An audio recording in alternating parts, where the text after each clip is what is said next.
ప్రపంచంలో మరి ఎక్కడా లేనిది ఏంటంటే మనల్ని చంపినోడి పేరు మన ఇంటికే పెట్టడం, మనల్ని నాశనం చేసే వాళ్ళ పేరు మన ఏరియాకే పెట్టడం, మనల్ని మన కుటుంబాలని నాశనం చేసిన వాళ్ళు అంటే మన తాత ముత్తాతల నాటి మన కుటుంబాలని నాశనం చేసినటువంటి వాళ్ళ సమాధులు తీసుకొచ్చి మన గుడి ముందే పెట్టి మనం గుళ్ళోకి వెళ్ళాలంటే ఆ సమాధికి వెళ్ళి దండం పెట్టుకుని ఆ తర్వాత లోపలికి వెళ్ళాలన్నటువంటి ఒక దౌర్భాగ్యకరమైనటువంటి బానిసత్వ విధానాన్ని తీసుకొస్తే దాన్ని తెలియనీయకుండా సమర్థవంతంగా అదొక పూజా కార్యక్రమంలాగా మన చేతే చేయించినటువంటి నీచం భారతదేశంలోనే ఉంది. మనకి తెలియకుండా జరిగిపోయినటువంటి సుదీర్ఘకాలపు వ్యవహారం ఇప్పుడిప్పుడే ప్రజలు తెలుసుకుంటున్నారు, మీడియా వల్ల కావచ్చు, సోషల్ మీడియా కావచ్చు. ఇట్లాంటి సందర్భంలో కీలకమైనటువంటి పరిణామం ఏంటి అంటే ఒక్కొక్కటి ఇప్పుడు తుగ్లక్ రోడ్డును తీసేసి వివేకానంద నగర్గా పెట్టుకున్నటువంటి విధంగా ఉత్తరప్రదేశ్లో అయితే చాలా మార్పులు జరుగుతున్నాయి.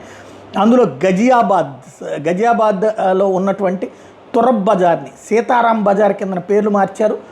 మొఘలుల కాలం నాటి పేర్లు ఒకటొక్కటి తీసేస్తున్నారు.